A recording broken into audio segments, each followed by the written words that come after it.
When it comes to this leadership race, a lot of times we stand back and say, what if these guys actually had to run a legitimate business? How would they fare if they had to cut the check and were responsible for all of that?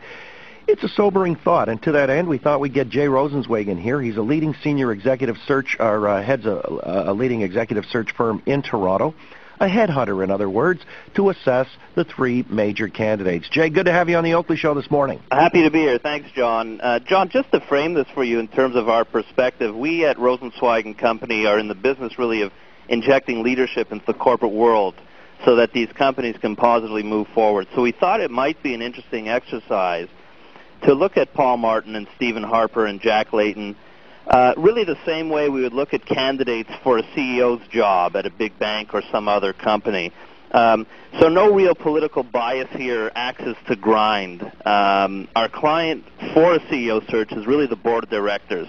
So in this case, the client would be the Canadian electorate. And as everybody knows, from a headhunter's prism or anyone else's, really, Paul Martin, Stephen Harper, and Jack Layton bring to the table very, very different qualities. All right. So your assessment in a nutshell, who would make the best CEO? Well, I'm going to look at the campaign really closely. I'm going to watch the leaders and listen to what they say. And after this long, long campaign, I'll then determine really in my mind whom I think is best qualified for the job. Really, if you were to press me and ask me who I think is best right now, my recommendation would be, and we actually wrote a paper on this, which the National Post picked up yesterday. We think that Canada's CEO should be hired really on an interim basis if you were to push us at this point. Well, the last one had been. Yeah, and in fact, that's quite right.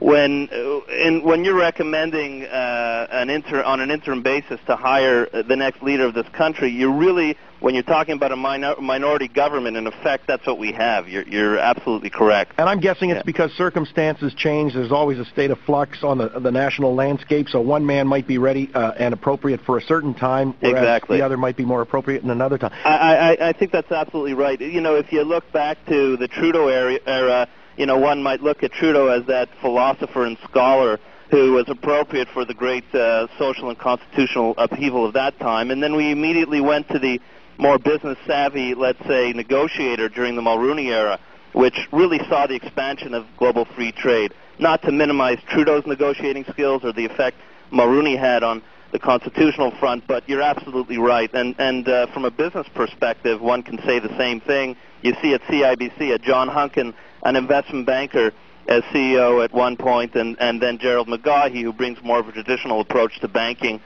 for a different kind of era. Jay Rosenzweig is with us. He's an executive headhunter with a firm here in Toronto. We're handicapping the leading candidates here in the election. But who has the best resume, Jay?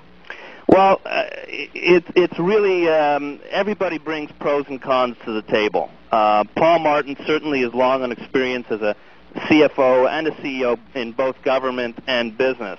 But as you know, there lingers this guilt by association with the sponsorship scandal, perhaps unfairly, but really on the other hand, if he didn't know what was going on, how many other things did he miss as well? Well, maybe that's what you meant by the cons being brought to the table. Exactly, yeah. In closing, Jack Layton, would he be the head of the company, but then also form a union, strike, and drive that company out of business? Well, you're absolutely right. Jack Layton is someone who is absolutely quite passionate about what he does, and passion is sometimes a two-edged sword. He appears very strong in his convictions, but he fights this perception, as you alluded to, that he is cavalier, as witnessed by, for example, his comments that blame Mr. Martin for the deaths of homeless people in Toronto. So one needs to be very careful with that kind of leadership style. And if we were to move over to a Stephen Harper-type individual, certainly he has this image of being cerebral, but communication skills are very important when one is leading a business.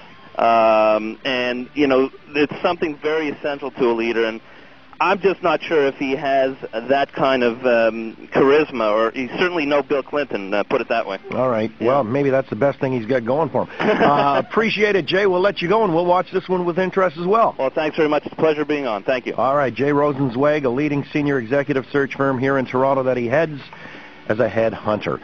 We're getting to Don Duloff, our fearless gourmet, just around the bend on the Oakley Show at AM 640, Toronto Radio 816. Over to Paul Cross for an update at the AM.